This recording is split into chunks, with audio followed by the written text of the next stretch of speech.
Communicating between virtual machines is a pretty basic yet important task when deploying microservices to Google Compute Engine. And this is what we are going to look into in this video. So if we go to the VMs in Google Compute Engine and GCE, we can see there are no VMs right now. And for illustration purposes, I will deploy a MariaDB image from Dockerhub. So MariaDB is a fork of MySQL after it was purchased by Oracle. If we just search for it, and if we scroll down in their documentation, we can see how we can run their image. And in here, we create a new instance, select the region. Let's call this one MariaDB. We can select a smaller one. And in here, deploy container. The container image will be MariaDB : latest. And we need to provide some environment variables. So MariaDB user.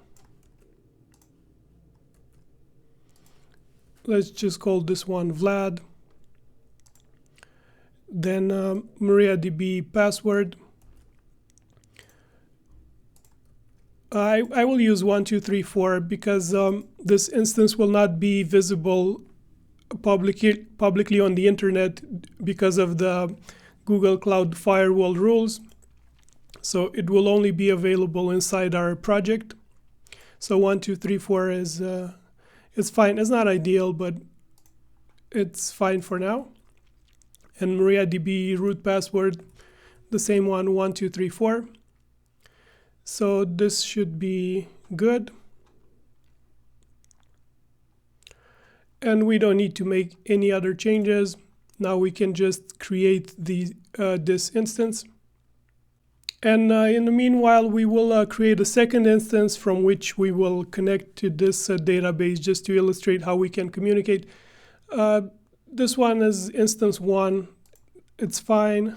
We can deploy it in a different region. The database was in US West 4. This one will be in US West 3 just to make sure it works across regions.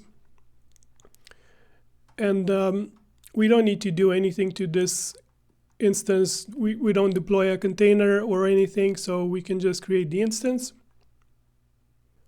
And we will create actually a third one just to double check that everything works correctly.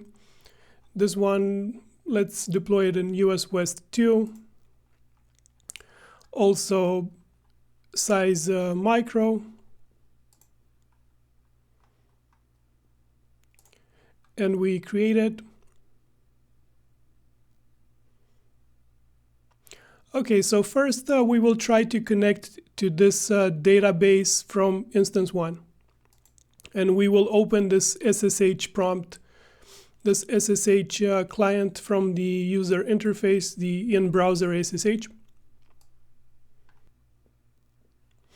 So first, the easiest way to access another instance in Compute Engine is by just using the internal IP. So if we do, for example, if we ping this ID, 10.182.0.28 for the database, we will see that the database server responds. So this one is good. And also we can connect to the database on that specific IP.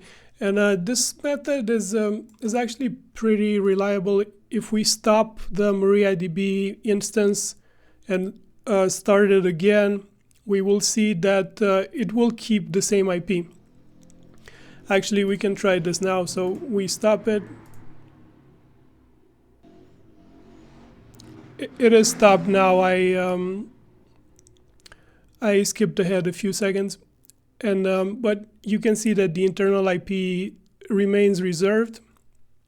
And if we start it again, you will see that it keeps the same internal IP. The external IP will be changed if you're using an ephemeral IP. If it's reserved, it will stay the same, but in our case, it did change. So now if we can ping the same one and we can see it works. So that's one way to specify the address of an external microservice. And we can also use this IP for connecting to the MariaDB. We just need a MariaDB client, which it looks like this virtual machine doesn't have, but we can install with sudo apt-get install MariaDB. I think it's called MariaDB-client. And now we can just connect to the database using the MariaDB client.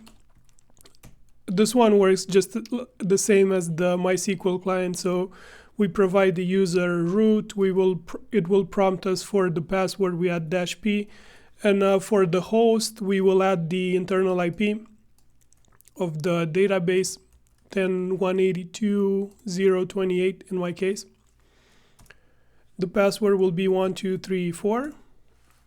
So now we are logged in as root. We can see the databases. We can create a new one. Create database test. We can see that our database was created. Okay, so that is the connection method using private IP.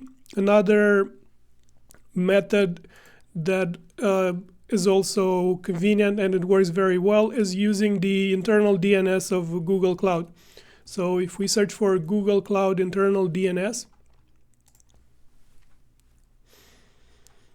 we will see that Google Cloud added all the VMs that are in our project to an internal DNS, and it assigned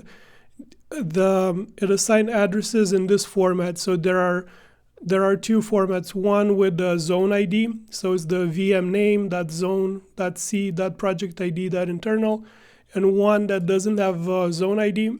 So we can try both right now. So if we ping the MariaDB, let's double check our. Actually, we can fill out this in here. I think there should be a pencil tool. Never mind. So it's MariaDB. Yeah, that is correct. Zone is US West 4A. US West 4-A. Then we have .c, that project ID, that internal, .c, that the project ID we will get from the drop-down. It's this one over here. It will be different for you. That internal. And we can see here that it pings the internal IP of the database.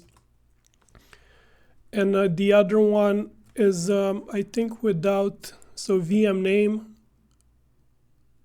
C project. Yeah, we just removed the zone, and that one works as well. So we remove this part with US West 4. Let's see. So we have VM name, .c, that project ID, that internal.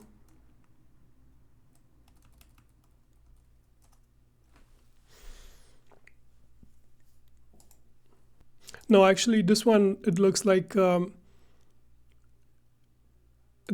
it's only available for projects that enabled this API before September 6, 2018, which is not my case. So yeah, just the first format that includes the zone. And so now if we just copy this one, we can use it as well in the database client. So we will replace the host from here with this new address. We enter the password again, 1234. This time we can just create a table inside this instance. So let's say create table user name,